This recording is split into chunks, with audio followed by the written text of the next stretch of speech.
In an experiment to measure the focal length f of a convex lens, the least count of measuring scale for position of object and for position of image are delta u and delta v respectively. The error in measurement of the focal length of the convex lens will be. Question का मतलब ये है कि कोई एक experiment हुआ है जिसमें हमें कॉन्वेक्स लेंस का फोकल लेंथ मेज़र करना था।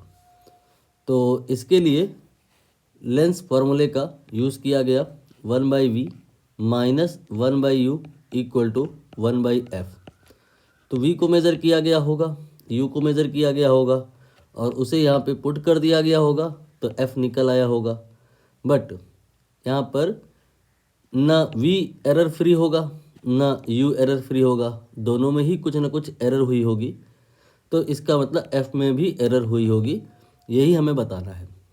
v में जो एरर है लीस्ट काउंट एरर के ही बराबर ले ली जाएगी और ये है डेल्टा v में, और जो u में है दैट इज़ डेल्टा u।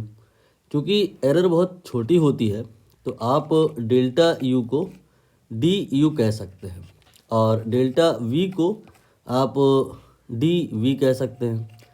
मतलब आपको dv और du ये गिवन है और बताना क्या है, डेल्टा f या यू कैन से df।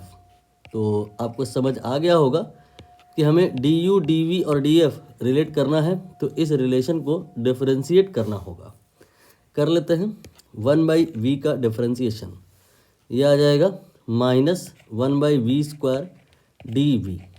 ये एक्चुअली v की पावर -1 लिखा गया है और फिर इसका डिफरेंशिएशन किया गया है तो ये आया है -1 इंटू वी की पावर -1, तो ये हो गया -1/v²।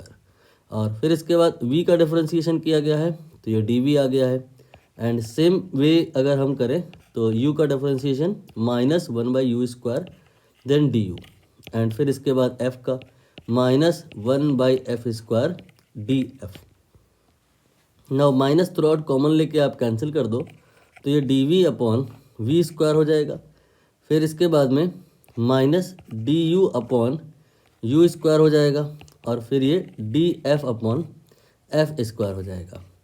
अब आपको एरर जो चाहिए होती है वो एरर की मैक्स लिमिट चाहिए होती है, तो यहाँ पर df हमें चाहिए होगा मैक्स लिमिट। तो इसके लिए यहाँ पर जो बीच में माइनस है उसको हम माइनस नहीं, उसको हम प्लस करेंगे, तभी यहाँ पर ये जो वैल्यू है इंक्रीज़ हो पाएगी, मैक्स हो पाएगी।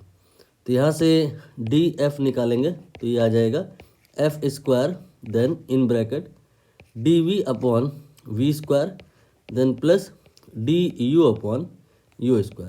दिख गया होगा आपको यहाँ पर जो आपका पहला वाला ऑप्शन है f² du/u² dv/v², यानी कि ऑप्शन 1 विल बी करेक्ट।